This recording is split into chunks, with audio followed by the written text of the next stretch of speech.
What's the point of the left's comprehensive regimen of censorship enforced across digital platforms? Well, it's to prevent our side from communicating with each other. So what's our solution? I'm going to talk about Trump's solution, and I'm going to talk about my solution. The case of two bomb-throwing leftist lawyers shows how terrorism is now a feature of the left, not of the right. Listening to the slogans of the Biden State Department, I'm reminded of nothing less than the slogans of the apparatchiks of the old Soviet Union. I'll explain.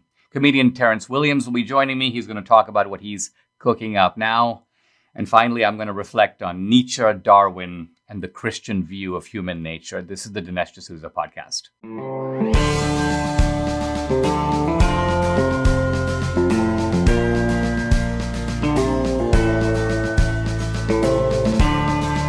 America needs this voice. The times are crazy. In a time of confusion, division, and lies, we need a brave voice of reason, understanding, and truth. This is the Dinesh D'Souza podcast.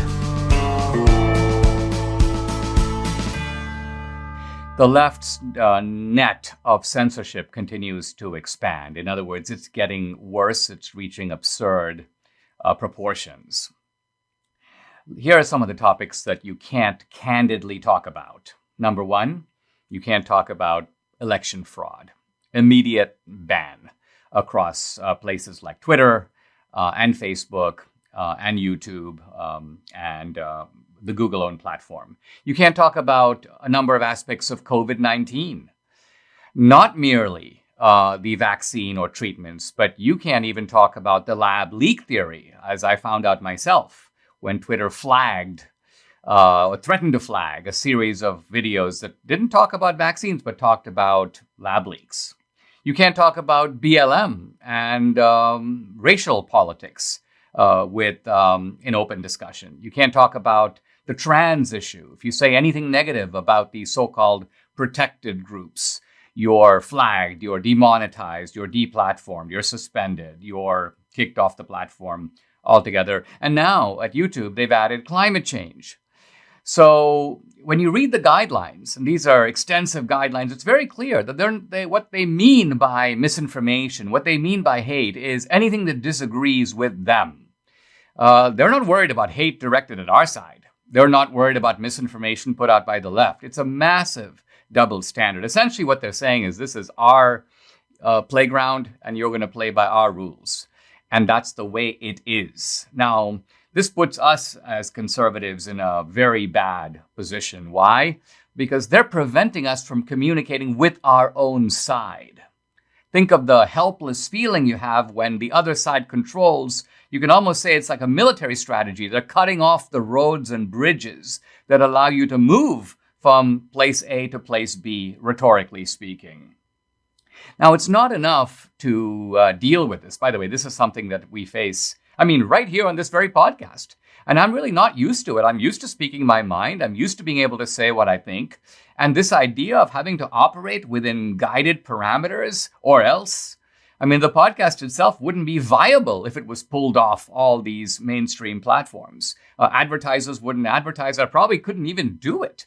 So as a result, Debbie and I, we have this daily conversation. We go through the items and Debbie will warn me. She's the producer. After all, it's her job. She'll be like, if you say that, you could be taken off YouTube. If you say that, you could be flagged on Facebook. And so what you have is not only this elaborate regime of censorship, but the equally dispiriting and, to me, infuriating regime of self-censorship. So what I do in the podcast is I go as far as I can, but I don't go as far as I want to. And so this has been rankling at me now for months. And as I say, the problem is getting worse and it's time to do something about it. Take some steps. Now, it's not enough to wait for lawsuits. Oh yeah, there's some state laws that are going to be imposing some penalties. That's good. Texas, Florida, other states are starting to move in on these big tech censors. That's helpful. Trump has a big lawsuit that is weaving its way through the courts. That's helpful. But what can we do about this now? Many people, in a sense, are doing nothing. Even though we do have alternative platforms. We have Parler, which had been knocked on its back, but is now up and running. But a lot of people are like, well, they've kind of lost the habit of going on Parler. Well, go on Parler, set up your account. Getter, an excellent platform, very functional. I really like Getter. I post stuff every day, and I post stuff there that I don't post elsewhere. Set up your account and don't wait until the sword of Damocles falls on your head and you're banned on Twitter and banned on Facebook. And then you say, oh, well, maybe I should go to Getter. No, set up now. Protect yourself early. Think ahead. That's very important. I'm thinking ahead. By the way, when I heard about Trump's platform, and I'm excited about this. This is Trump's platform called Truth Social, coming out apparently early next year. I wrote Trump's man, Dan Scavino, and also Liz Harrington, who's Trump's communications director. So I'm going to be working with those guys to get in early on that platform and establish a voice there, because I think that could potentially be huge. I've also discovered an amazing platform. It's called Locals. And I'm jumping into Locals sort of with both feet, and I'm doing it starting today. So here's what I'm going to do on Locals. It's a subscriber platform, which means that you subscribe to my page and you get exclusive content that absolutely doesn't appear anywhere else. In fact, you're getting Dinesh Unfiltered, Dinesh Uncensored, and Dinesh Unchained. Tommy's like, oh no, this is bad. I may have to watch that one. No, you are not the producer of my content on Locals. So, daily I'm going to post essentially uncensored videos. I'm going to address all the taboo subjects. There will be, in fact, no taboos. I'm going to also give you kind of behind the scenes look, not just at my work, but at my life, at kind of the conversations, discussions, the dilemmas we deal with every day. And a behind the scenes look also at this podcast and at the movies I'm working on and all kinds of stuff. I'm also going to go into a little bit of how-to, because people often ask me, hey, Dinesh, how do you write articles? What's the way to write a really good article? How do you write a book? How do you make a movie? How do you give a speech? How do you win a debate? How do you argue? How do you defend your views in normal conversation against people? How do you deal with people who are friends or relatives and you want to be a little sensitive? You don't want to lose the friendship. You don't want to break off communication with the relative. How do you handle those kinds of issues? I'll give you some tips for that. I'm going to open up the whole world of great books and great ideas. And this may seem like safe territory, but not anymore. Even this is taboo in universities. Even this is taboo. Just open conversations about ideas and how they relate to what's going on now. And finally, a weekly live Q&A. A Q&A in which I'm on for 30 minutes or 45 minutes. And I'll take questions directly and I'll be answering them in real time. So this is a very interactive platform. Here's how you do it. You go to dinesh.locals.com. So that's my username, if you will, on Locals, dinesh.locals.com, and check it out. I think you're going to find it a great platform, a terrific alternative to all the other platforms that I'm on, with fresh material being posted every day. Censorship has become intolerable. I've got to do something about it. You've got to do something about it. Let's do it together. Guys, you have all helped build MyPillow into the amazing company that it is today. And Mike has an offer for my listeners on his standard MyPillows, his classic product.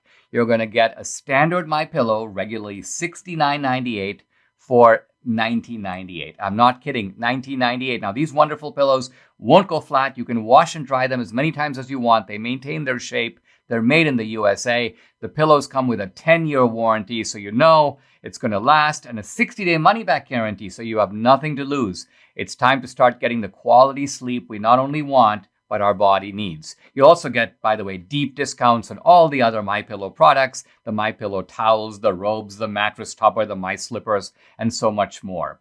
Go to MyPillow.com and use promo code Dinesh to get this amazing MyPillow offer, $19.98. Call 1-800-876-0227. That's 800-876-0227. Or go to MyPillow.com. Be sure to use promo code DINESH, Dinesh.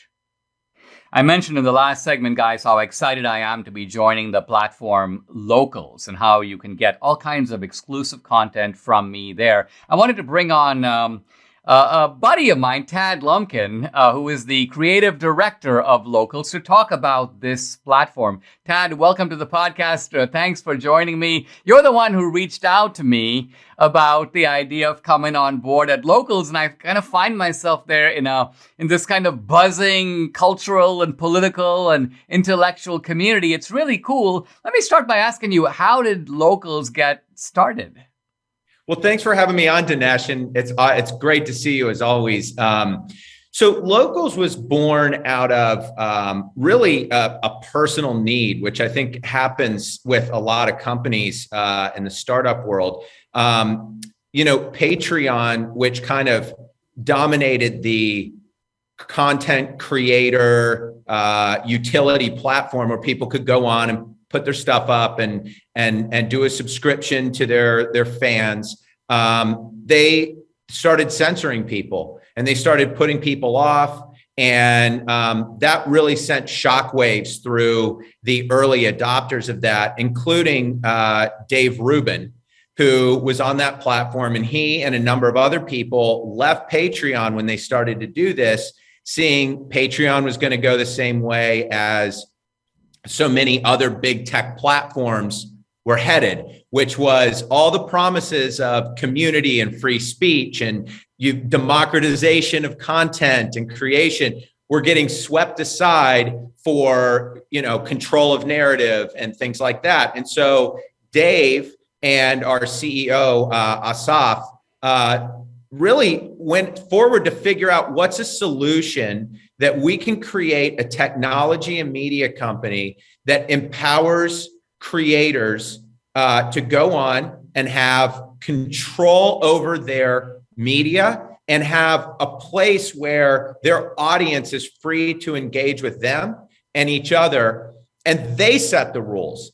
And so what really delineates Locals as a platform is that we've handed power over to the individual creators to be able to control their own channels and set their own moderation rules and not have big tech and the heavy hand of a platform with an agenda trying to alter a free and independent debate, regardless of where you are in the spectrum. We don't consider ourselves on a political evangelism side, except we evangelize for independent thought and rigorous debate and the ability of people to connect with over content and ideas that they're passionate about and want to discuss. I mean, when checking out Locals, I saw a whole bunch of familiar names, and not all of them were on the conservative side of the aisle. I mean, there were people like Tulsi Gabbard and others on there as well. And what you're saying is that it's not that there is no moderation, but the moderation is done by the content creator. So in other words, if I want to set standards on my page and say, listen, I don't want a lot of obscenities, I don't want this, I don't want that, I can actually do it, but you're not doing it. The platform isn't dictating those standards, rather the content creator is, right? That's right. And that way you get the channel that you're setting out to do. And you're getting something that you and your audience are comfortable with.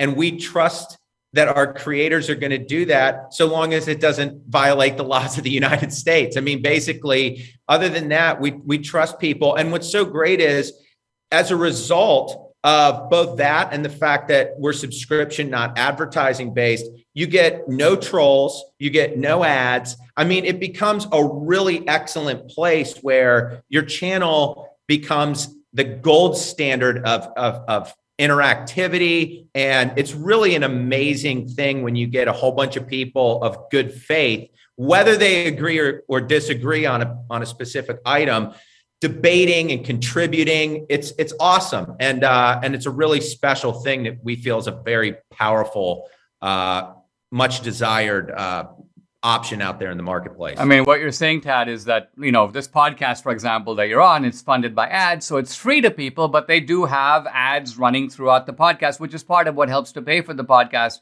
But Locals is a different model, right? It's a model where there's a modest subscription. Now, there is also a premium subscription, which gives you sort of, a much more direct access to the people that you're following. But this way, it's just open conversation, uncensored conversation. I mean, I'm excited about the idea of Dinesh Unchained, Dinesh Unfiltered. Yeah. I just feel I feel like Gulliver, tied down by these, man-bunned Lilliputians at all these sites. So just the idea of breaking free of those shackles and being myself, I mean, it's very exhilarating.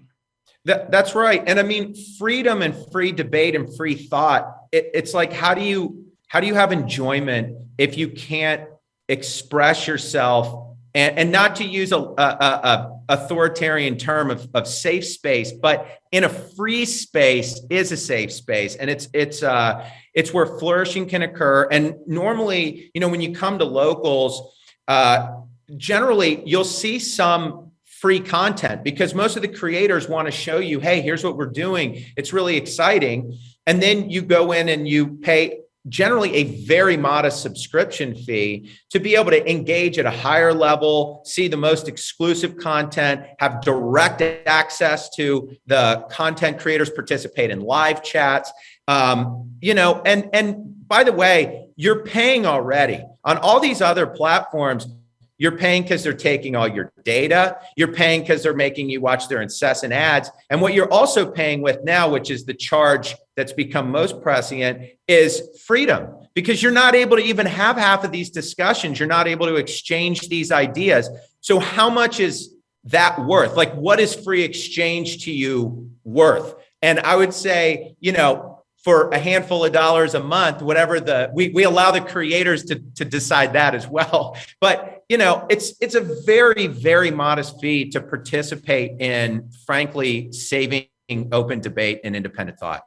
God, I couldn't agree more. Hey, thanks for sharing on the podcast. My page, of course, that you guys helped set up for me, dinesh.locals.com. So I'm just going with Dinesh. I've become like Madonna, in which my first name kind of is all that's necessary. It's just dinesh.locals.com. So people just type that in and they'll find me, right? That's it. They just type in dinesh.locals.com. And, normally we don't just do a first name like that, but like Madonna, there is only one Dinesh. So, we held that Debbie's off, rolling her eyes. Yes, there's only one Dinesh. It's really that simple. And I mean, they can go to locals.com as the hub to the platform where they can see a lot of different names that we have. And then we have our creators have their own portal way in, just like yours at dinesh.locals.com. And everyone should just repeat it and repeat it and repeat it, because if you want Dinesh Unchained, Dinesh Uncensored, special access to the one and only Dinesh, that's where you want to go. Dad, thanks very much for joining me. Really appreciate it. All right. Thank you, Dinesh.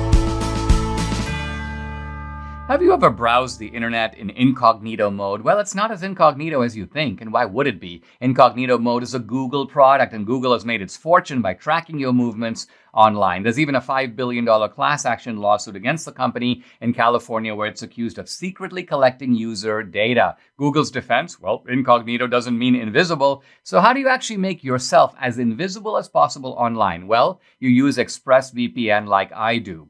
Turns out that even in incognito mode, your online activity still gets tracked, and data brokers still get to buy and sell your data. One of these data points is your IP address, and data harvesters use your IP to uniquely identify you and your location. But with ExpressVPN, your connection gets rerouted through an encrypted server, and your IP address is masked. Super easy to use. Just tap one button and you're protected. So if you really want to go incognito and protect your privacy, secure yourself with the #1 rated VPN. Visit expressvpn.com/Dinesh and get 3 extra months for free. That's expressvpn.com/Dinesh. Go to expressvpn.com/Dinesh to learn more. Fighter that he is, Donald Trump is stepping into the media space with his own platform that is going to be called Truth Social. Truth Social. Now, kind of makes me chuckle almost nostalgically, because when Debbie and I and our families, Danielle, we were sitting with President Trump he had sort of asked me, what can I do after the presidency? And I was a little taken aback, but what I suggested to him is I said, start a media corporation, go into the media space. Now, what I had in mind specifically wasn't merely a social media platform. It was a more expanded vision that included a network, not even so much of a cable daily 24-hour talk network, but rather a lifestyle network. A network that would encompass comedy and movies, but also shows like The View, but obviously with a different perspective. And with a different view. Yes, exactly. And Trump is, I'm really happy that he's not just suing these social media corporations, but he's decided to start his own. And I saw that Jason Miller, the CEO of Getter, goes, hey, welcome to the competition. More is better. And I agree. I think it is great for us to have multiple platforms. The left has multiple platforms, and they created them first. So we're a little bit late to the game. Trump's platform is going to be launched in early 2022. It's going to be in sort of beta testing for the next couple of months. And I've been informed that I'll be one of the people who's going to be involved in the beta testing, which is cool because we'll get the kinks out of the system and we'll be able to hit the ground running, which is awesome. Apparently the platform, I don't know a lot of details about it yet, is going to be kind of a combination of Twitter and of Facebook. So it'll have Twitter elements. Trump, of course, loves Twitter. So this is going to be his anti-Twitter, if you will. And hopefully it will take a giant bite out of Twitter. I really hope so. And but also Facebook, which is all kind of a quasi-monopoly. And, we have some alternatives to Twitter now in Parler and Getter. We have some alternatives to YouTube in Rumble. Rumble is a terrific platform. If you're not on Rumble, you should be. And I post a lot of content daily to Rumble. Here's Trump, very Trumpian. We live in a world where the Taliban has a huge presence on Twitter, yet your favorite American president has been silenced. This is unacceptable. So what I love about this is you can tell that was not written by some media guy. That was written by Trump. Why? Because you could hear Trump say it. This is all very good news, I think, for our side, because it shows that we are putting our sleeves up and we're doing something about things. It's a little bit like, kind of reminds me of what happens when a teenager is kicked out of the house by his parents. Initially, it's horrible. You don't know what to do. You don't know how you're going to function. But then when you get a job and you begin to search for an apartment, you find a place to live, you have a roommate, but then you can find your own place. Slowly, you begin to get on your own feet. And the result is a liberation. You begin to realize, wait a minute, I actually am independent. I can function on my own. I don't need those guys. I'm not as parasitic as I thought I was. And so I think that this development, one that, by the way, was forced upon us. We were essentially made personas non grata on the liberal platforms where I still live, but I live very precariously and unhappily, grumpily, if you will, always waiting to see what am I going to be flagged for this time. Once we have our own platforms, it will be a tremendous liberation. We can stay on the other platforms and use them to pound the left, but we will also have our own platforms where we can breathe, you may say, the air of freedom. Inflation is already running hot, right at the highs of the last couple of decades. And now the Democrats are pushing through another massive spending plan. They want $3.5 trillion. Here's the deal. If you think money grows on trees like our government does, well, just keep living in ignorance. But if you're freaked out, as I am, about the impact this additional spending is going to have on already high inflation, well, now's the time to protect your savings. Diversify a portion of your savings into gold and silver with Birch Gold Group. If you haven't reached out to Birch Gold to diversify part of your IRA of 401k into a precious metals IRA, do it today. I buy my gold from Birch Gold. They have an A+ rating with the Better Business Bureau, countless 5-star reviews, and thousands of happy customers. Talk to them, have them help you safeguard your investments. Text Dinesh to 4848 to claim your free information kit and to speak with a precious metals expert on holding gold and silver in a tax-sheltered account. Again, text Dinesh to 484848 and protect your savings today.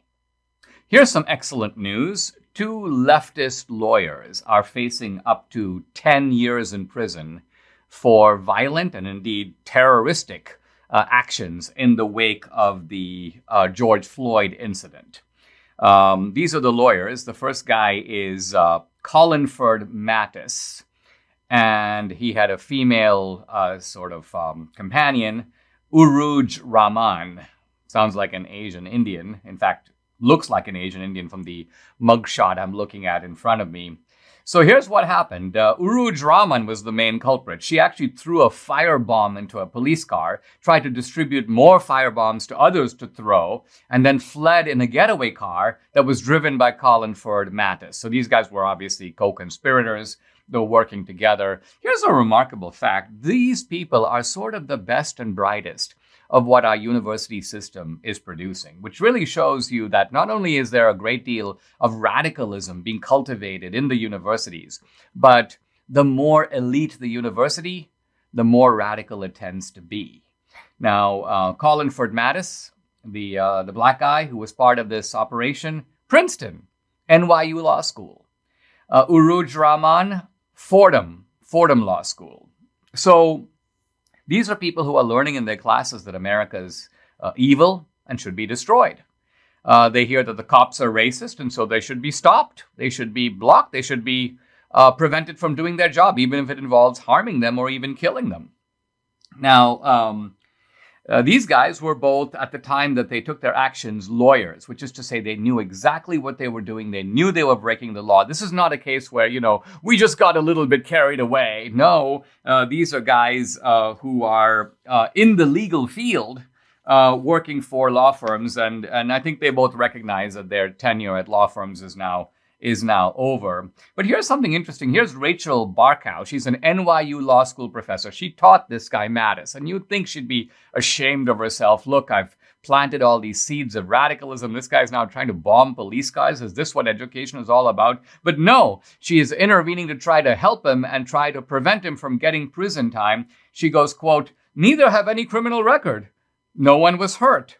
Neither had any intent to hurt anyone through their actions." Now, let's pause for a minute, because this is the criterion that, if applied to the January 6th defendants, would essentially exonerate virtually all of them. Let's read it again. Neither have any criminal record. That's true of the vast majority of January 6th defendants. No one was hurt. That is manifestly true.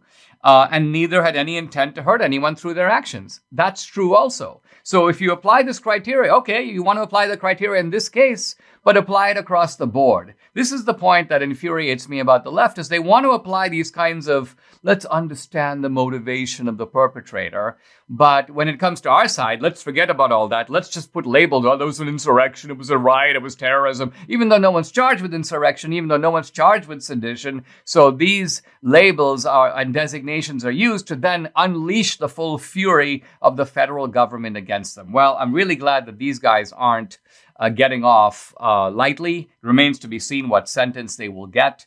In fact, the 10-year sentence only applies to if their actions are categorized as amounting to some form of terrorism. Seems to me kind of obvious that they are. But the judge goes, the terrorism enhancement is going to be a big issue. I have no idea.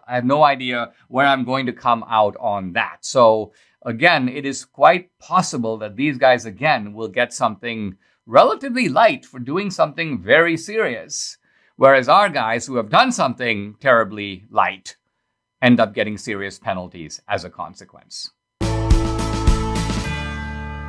Aches and pains come to us all eventually, whether from the normal wear and tear of time or from injury. Well, don't feel trapped by aches and pains. Fight back against them. And now there's a 100% drug-free solution. It's called Relief Factor. Relief Factor supports your body's fight against inflammation. That's the source of aches and pains. The vast majority of people who try Relief Factor order more. Why? Because it works for them. Typically, advertisers send us products, and Debbie and I try them. Debbie's been suffering from frozen shoulder for a couple of years now, and well, a while ago, Relief Factor sent us some samples, and it was amazing. She tried them. Wow, she could lift her arm. It no longer hurt. Well, then she ran out of the supply they sent. She got busy. She didn't order more, and unfortunately, the pain came right back. So Debbie's been on Relief Factor for a couple of weeks now, and guess what? Her pain is gone again, and she can lift her arm again.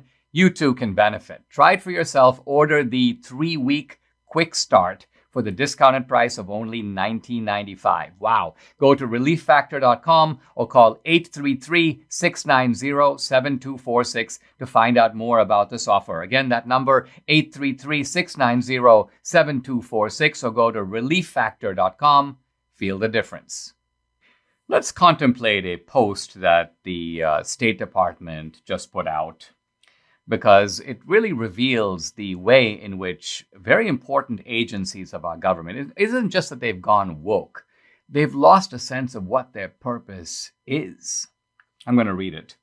Today, on International Pronouns Day, we share why many people list pronouns on their email and social media profiles. Read more here on blah, blah, blah, blah, blah, State Department link. Now, let's pause for a minute. I mean, it's one thing if you saw this on some Reuters article or something in the Washington Post in the back page, kind of a culturally interested. Why do people post pronouns on? But what is the State Department doing with this? Why is this? What does this have to do with what the State Department does? Is this actually part of international diplomacy? Is the State Department on a crusade to convince other countries that they should change their pronouns? Are they going to try to convince the Taliban, hey, guys, listen, all of you keep posting mullah this and Mr. that. No. How do you know that you're a man? How do you know you're passing all these laws about women can't be educated? How do you know what's a woman? This is merely something that was assigned to them. I'm laughing at this because I'm thinking about a video that was posed by a radiologist. I showed Debbie the other day, and the radiologist goes, listen, take a look at this ultrasound. Take a look at what you see in the womb. I am not assigning a sex. I am describing what I see on the ultrasound. In other words, the sex is given by biology. The sex is not being somehow arbitrarily designated or assigned by me. Now, when we think of this, and remember, this is the same State Department that the U.S. Embassy in Kabul, right before the fall of Kabul, was flying the rainbow flag, was talking about the fact that it was Pride Week and Pride Day. This is what these people are obsessed about. The Defense Department, the same thing. They're now, viewing climate change through the lens of defense. They're now viewing identity politics through the lens of defense. It's almost as if these people have forgotten what they're there to do. And what's funny is that while they've forgotten what they are there to do, they're acting as if other people in other countries who know very well what they're doing, as if those guys are clueless. You might have seen a video that was kind of gleefully shared by a number of these sort of Defense Department, State Department types, but also by others on social media. You have a Taliban guy, one of the leaders of the Taliban, who can't find Afghanistan on a map.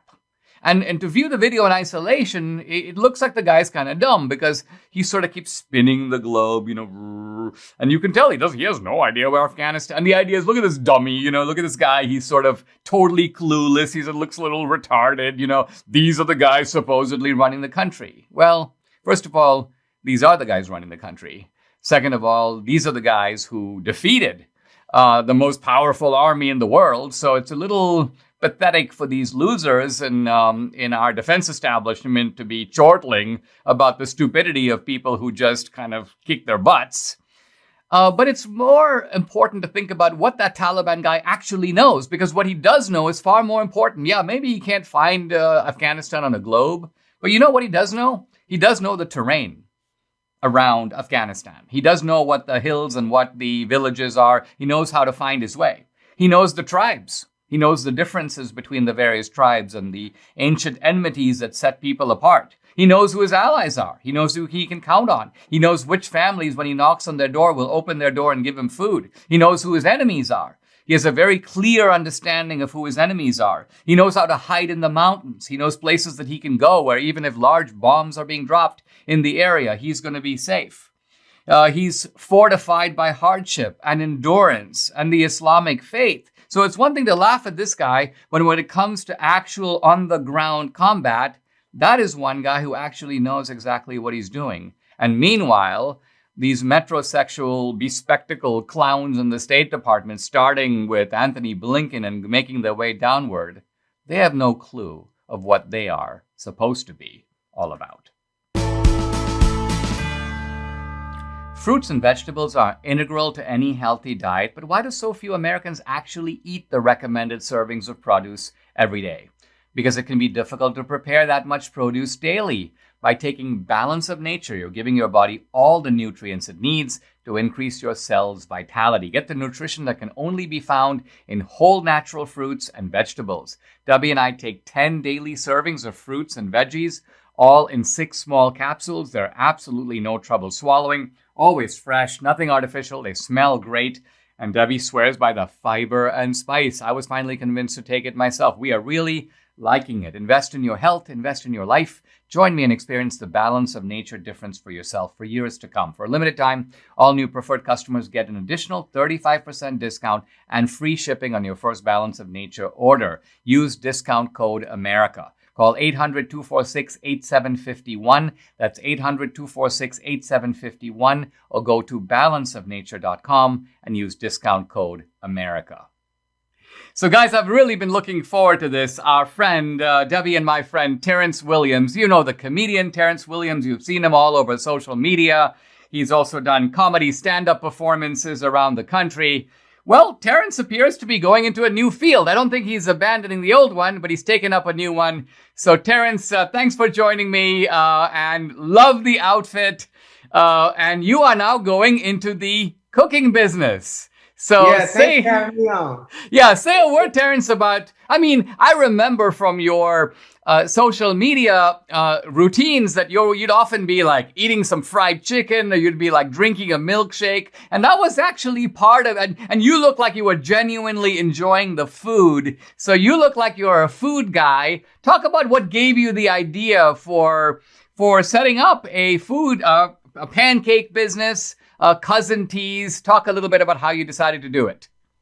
Yeah, Dinesh, I think if anyone has ever seen any of my videos, they know that I love eating. I love food. Oh, I love food. It just makes me feel so good, you know? The food ever make you feel so good, you just want to eat and eat and eat, but then you got to stop because you may gain a little weight, you know? Well, Terence, let me interrupt you here because you're such a trim guy.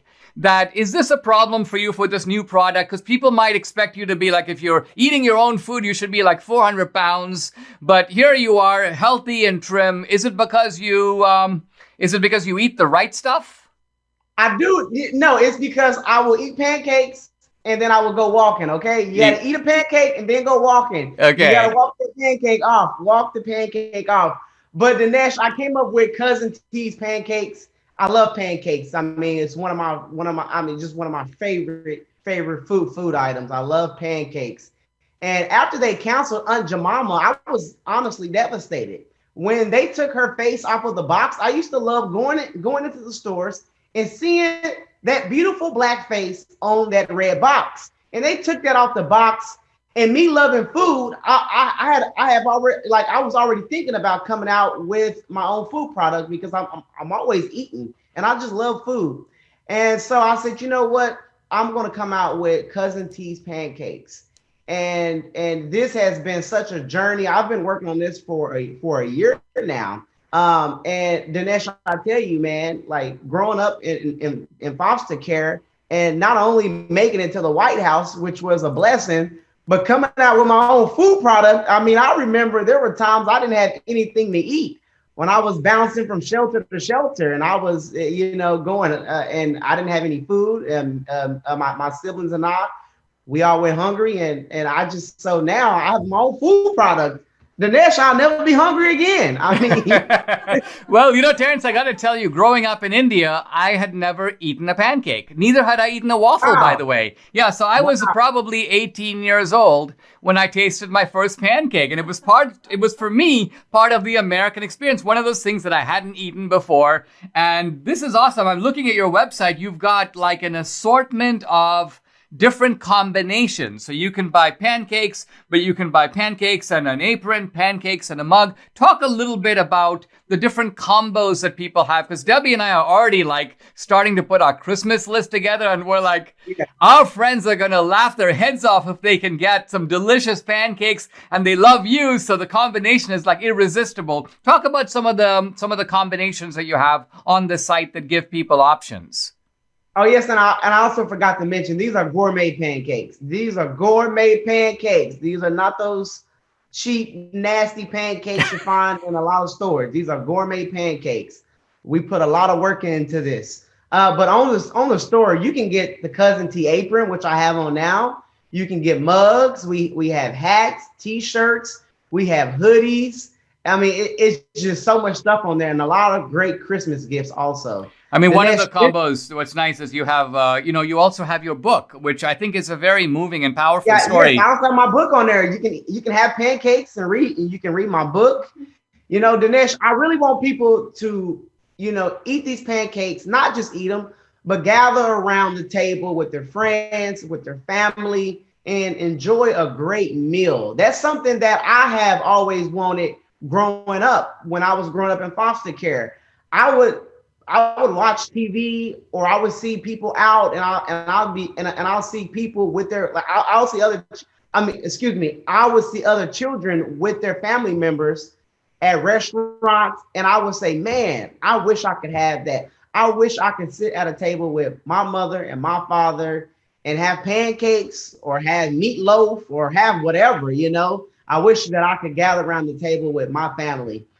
So this is something that I have always dreamed about, and I would love to see other Americans gather around the table and enjoy some great cousin tea pancakes. Well, Terence, one of these days we got to have you to our house. We'll have you bring some of those pancakes, which we will then fire up. It's going to be wonderful. I admire the fact that you not only have survived so much, Terence, but you're showing that kind of entrepreneurial creativity in which, you not only broke into social media, you got the comedy thing going, but now you're going into another field altogether, and you're doing it with so much verve and so much creativity. It's really awesome. By the way, guys, I want to tell you about the website. It's very simple. It's just cousintees.com. So COUSINT. Don't forget the S, cousintees.com. And there you will find Terence and his pancakes and all these different combinations and packages. And I'll tell you, we're going to be keeping this front and center this is going to be kind of part of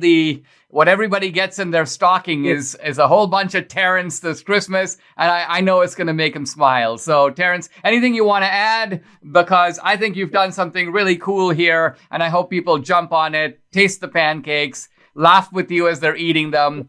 And have that family celebration that, as you say, is really the essence of why we're here in America. Exactly. And you know what, Dinesh? I know I'm a comedian. I know I do social media. But, man, I love eating. I just may stick with this, because this is where my heart is. My heart is with pancakes. My heart is with food. This is what I really love doing. Doing comedy is hard. Thinking of jokes. Eating pancakes is easy. Eating pancakes is easy. Absolutely. Dinesh, why would I want to do comedy? Why would I want to get up every morning to make videos when I can just go to the kitchen and cook pancakes all day? This is what I want to do. And a lot of people are, now I announced this yesterday. So I launched yesterday, and some people were concerned. They said, well, Terence, we really hope that Cousin T's does not get canceled. And I am here to let everyone in America know, Cousin T's will not be canceled. They will not take my face off this box at all. This face is not going anywhere. Not going anywhere. You can find it on the apron. You can find it on a box. You can find it on a t-shirt, on a hoodie. This face is not getting canceled. Cousin T's is for everybody. And I would love for everyone in America to enjoy these great American pancakes. These were made in America. By the way, these pancakes were not made in China. Made in America. If you find any pancakes made in America, if any pancakes are selling in America that were made in China, I don't know about that, okay? Trump.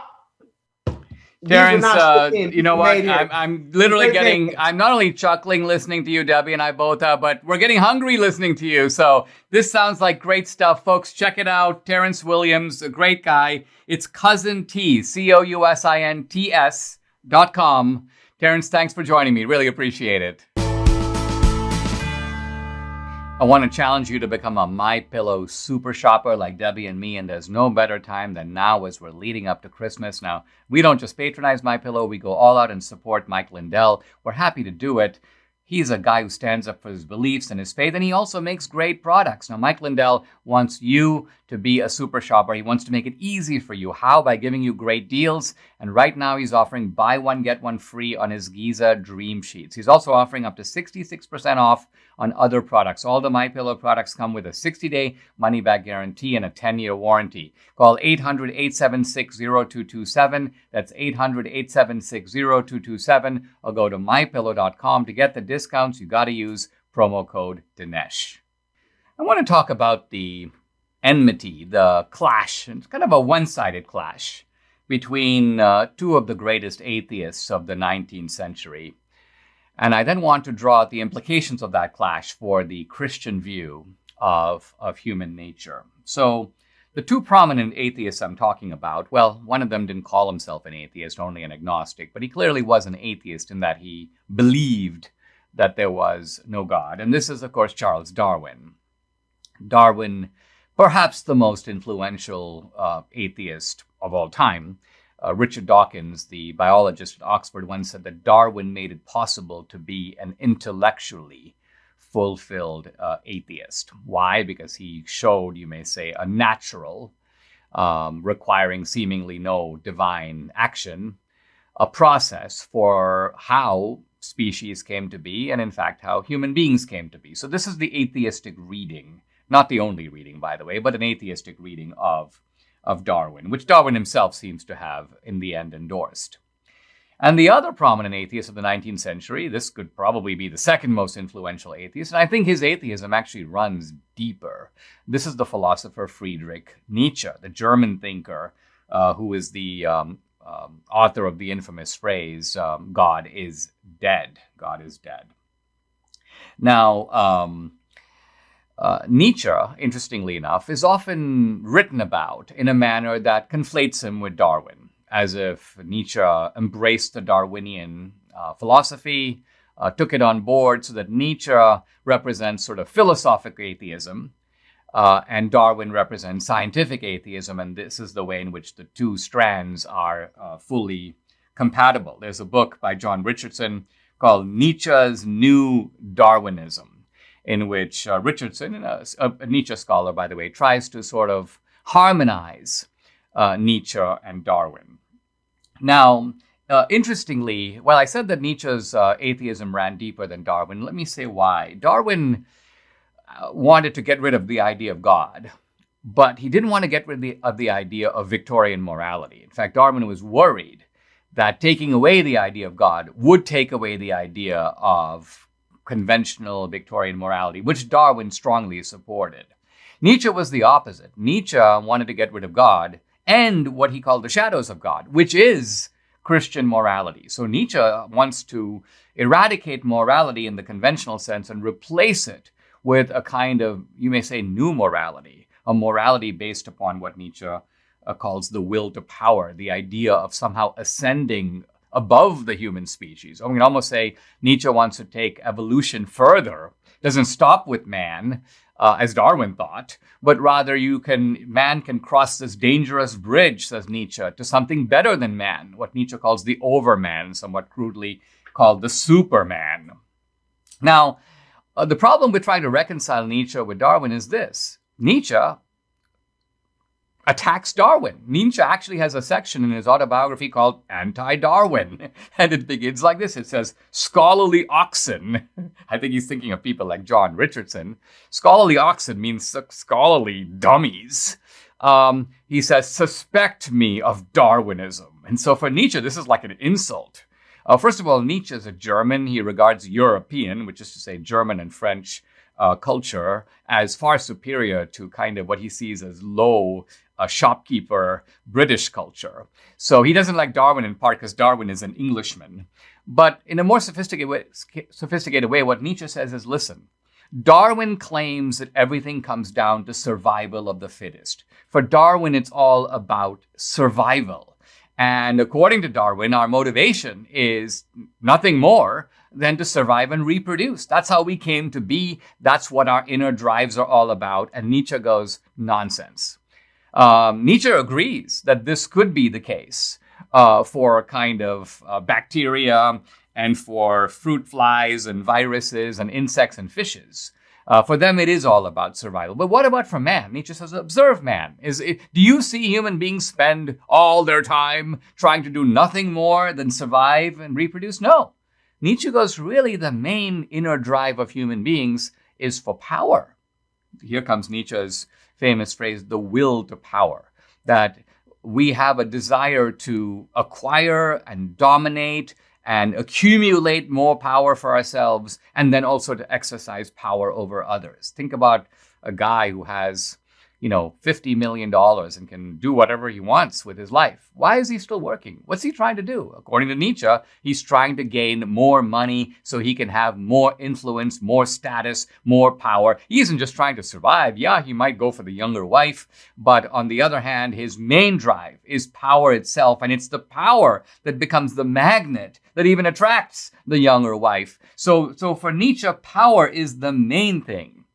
And Nietzsche thinks that Darwin, in that sense, has it wrong. He says Darwin's evolution is asserted but not proved. Very interesting here. Nietzsche's making kind of the same argument against Darwin that we hear from creationists. We hear from people today where they say Darwin is asserting something, but he hasn't, in fact, established it.